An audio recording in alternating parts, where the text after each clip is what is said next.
From the News Channel 5 Network, this is OpenLine.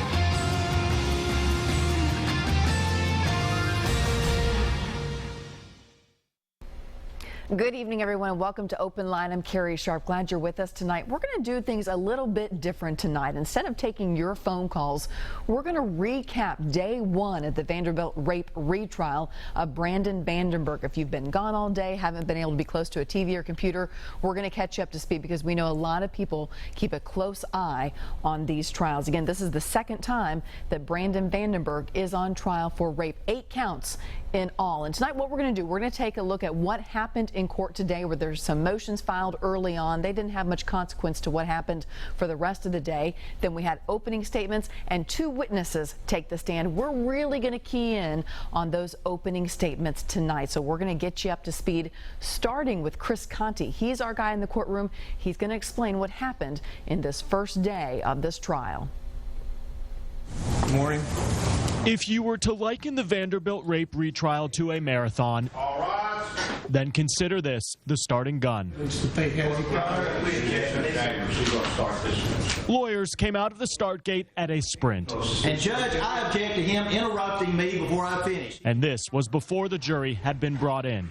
Good morning, After Brandon Vandenberg entered his plea, and after 9 women and 5 men from Memphis were sworn in, the defense tried to set up this roadblock. That is 2 jeopardies on the same sets of facts. Double jeopardy. They argued that 2 juries have been sworn in on the same case, and therefore the former Vandy football player should walk. We should never be in this position that we are in today. The state got greedy. The state tried to cure a wrong, and they have placed themselves in a position to where they have blown it.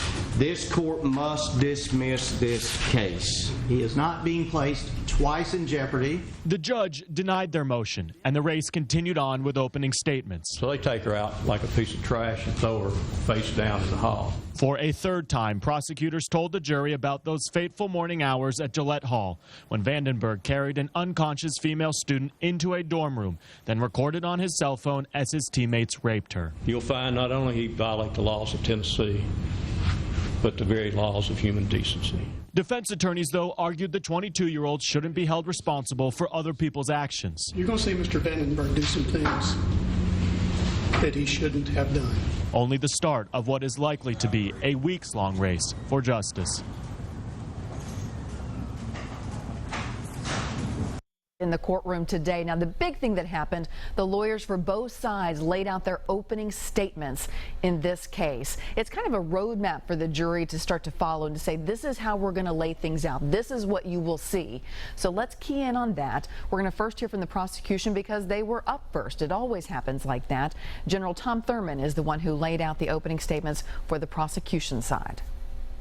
Good morning, ladies and gentlemen. It still is morning, I think. Welcome to criminal court. This is what happened. I think the evidence in this case is going to show you that on June the 22nd of 2013, was in a great place in her life. She was 21 years old. She was starting her senior year at Vanderbilt. She was majoring in neuroscience with plans to get her PhD. She was also on the dance team, looking forward to football season. And she was dating a new person in her life, this defendant, Brandon Vandenberg, who was a junior college transfer football player who had just come to Vanderbilt's campus a few weeks before. Little did she know that that day that it showed had so much promise for her would turn into her worst nightmare. She had plans to meet Mr. Vandenberg that night at a local hangout for Vanderbilt students called a Tin Roof, which is close to campus.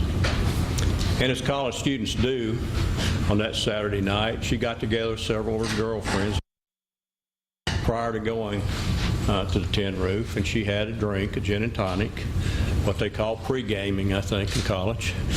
And they all had a drink, and then they took a taxi to the Tin Roof, which they always did if they were going to drink. She gets to the Tin Roof, sees a lot of her friends there, socializes. She gets another drink, a gin and tonic. This one's in a small plastic glass that they serve there at the bar. And she has pictures taken like everybody does now with their friends, and hangs out, just having a good time. She finishes that drink. She's by now found Mr. Vandenberg, and he brings her a drink, a Red Bull and vodka, and pours it in her cup. Now, there's a woman there buying free drinks for all the football players. So she continues to socialize and have that drink. And then he brings her a shot of cinnamon whiskey, very popular, I think, with students back in 2013. She takes a shot of that. He then brings her another one later, and she passes that off. She's thinking she needs to slow down and not drink anymore at that time. Continues to socialize. And then he comes back to her with a blue drink. A drink she doesn't know what's in the drink. It's a blue drink, and he says, "You got to drink this. You got to drink this.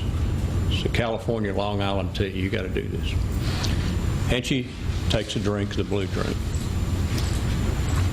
After that, she remembers nothing until the next morning when she wakes up in a strange room, Brandon Vandenberg's room, which she'd never been in before.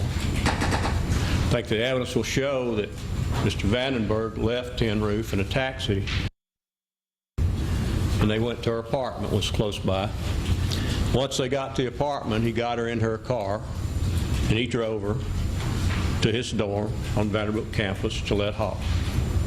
Once he got to Gillette Hall, then he had interaction with some other football players that he knew, not well, probably. One was Corey Beatty.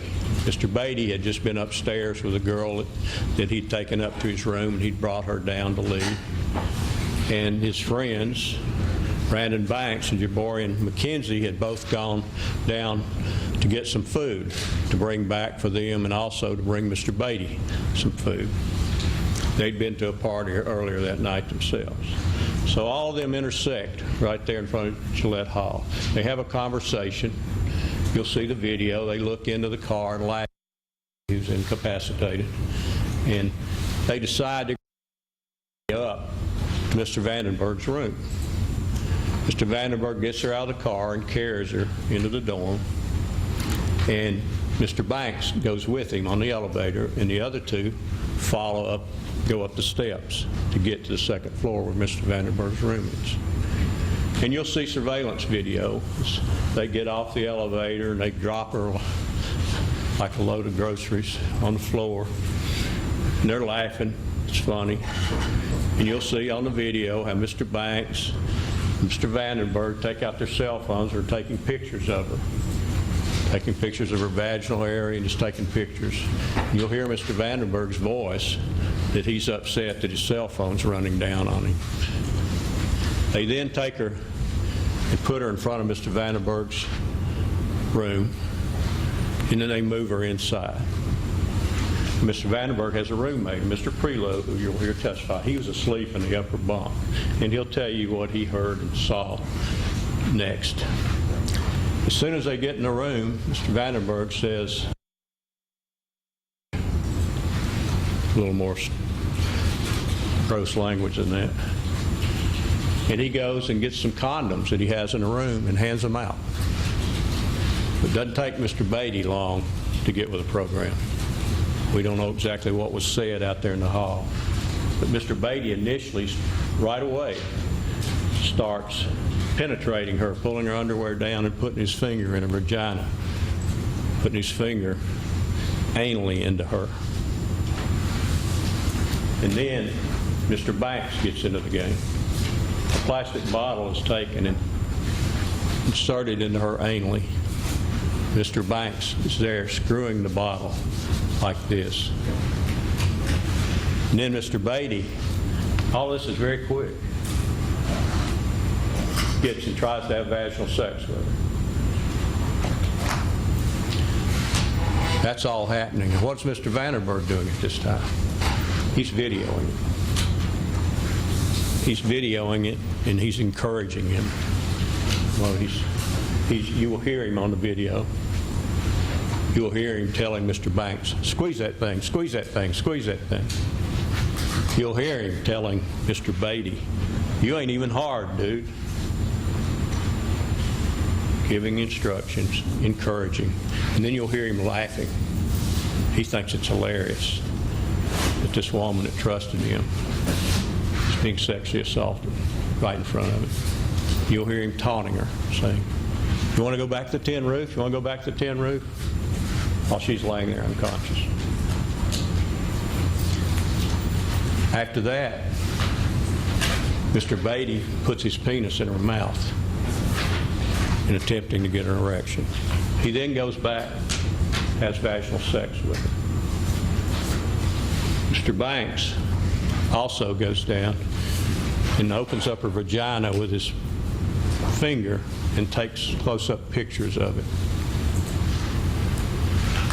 Mr. Beatty then, one time during this, which lasts almost 30 minutes, sits on her face and poses for a picture.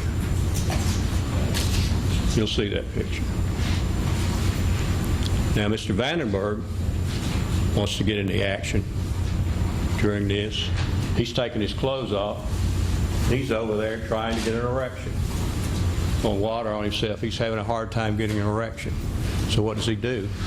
He goes on his computer in his room and pulls up porn sites to look at to help him get an erection. She's unable to do. There's some worry that she's going to wake up, but not by Mr. Vandenberg, because he goes over along with Mr. Beatty and slaps her very hard on the buttocks, saying she's not going to wake up. Slaps her so hard you'll see photographs of the palm prints on her buttocks. Now, Mr. McKenzie is also in the room, and you'll hear from him. He'll testify. He was there. He was taking pictures with Beatty's phone and laughing it up. He'd been given a condom, but he didn't put it on. Mr. Vandenberg. You'll hear his testimony. Through all this, then Mr. Beatty finally decides to do the ultimate, to degrade this victim even further. He urinates on her. Urinates on her. That terminates this. Nobody wants to mess with her now since she's been urinated on. So they take her out like a piece of trash and throw her face down in the hall and take some more pictures of her. That Mr. Beatty's had enough fun, so he leaves to go to his room. Mr. Banks and Mr. McKenzie attempt to leave, but Mr. Vandenberg tells them to come into the restroom, where he's gathered up the condoms and is in there flushing them down the commode and telling them to assure them, it's going to be all right. Don't worry, it's going to be all right. And then you'll see them fleeing because they start laughing because they're running off and leaving Mr. Vandenberg there. Mr. Vandenberg is trying to figure out now what to do. He's gone down to a surveillance camera. Where his room is, a surveillance camera doesn't exactly show. So